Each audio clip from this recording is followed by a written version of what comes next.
When looking over the art assignment website, I wanted to choose a prompt where I could create something that felt especially personal, which is why I chose the imaginary friend assignment and make an atypical book assignment.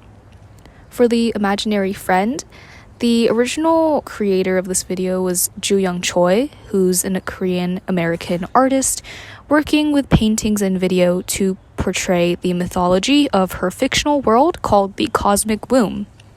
Essentially, the goal of the assignment was to make an imaginary friend using any medium and introduce that friend to others. When making my imaginary friend, I thought about what I wanted in a companion. I wanted this friend to be someone that's always by my side, and I put this literally by making it portable so I could physically bring it with me everywhere. This handheld friend I made with origami and added some accessories that reflect personality and interests. I put a scarf on it to symbolize a warm personality, and it also represents comfort and warmth in its nature. There are no eyes, mouth, or ears, which represents the proverb, see no evil, hear no evil, speak no evil. This friend is basically like a guardian to me. I also added color to this imaginary friend to represent personality as well. There is yellow to represent innocence and joy. There's also touches of blue to demonstrate feelings of sadness and grief, as no one is perfect. The green represents envy, which is a toxic mood, but a common feeling that people can relate to and share.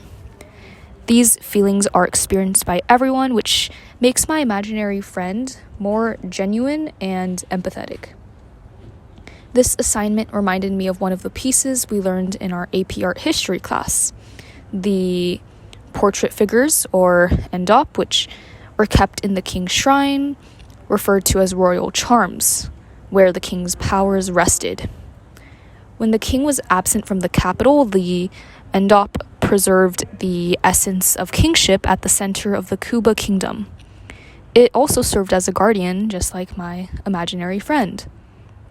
There are many pieces throughout art history that represent some sort of guardian figure to guide or protect someone, which is what inspired me in this project. I learned that using symbols can portray many features about someone or something that would otherwise go unnoticed. So using colors and objects can represent aspects like personality, among many other things.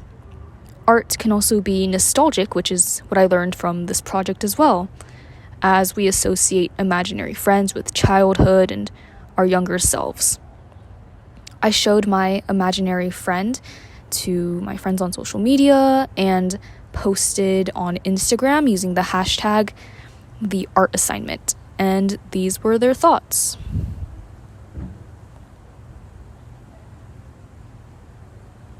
For the atypical book assignment, the original creator was the artist Ben Denzer, who has made books from meat, toilet paper, and ketchup packets, among much else. I had the freedom to create a book out of essentially any materials I wanted, so I wanted to make a mildly infuriating book. Each page would be the remnants of my calculus worksheets or scratch paper, rather than the typical blank page. This book would be irritating because, of course, calculus is not a very favored class, and it was just very frustrating. So this book would be quite satiric, as obviously it's very inefficient for a book to be formatted in this way.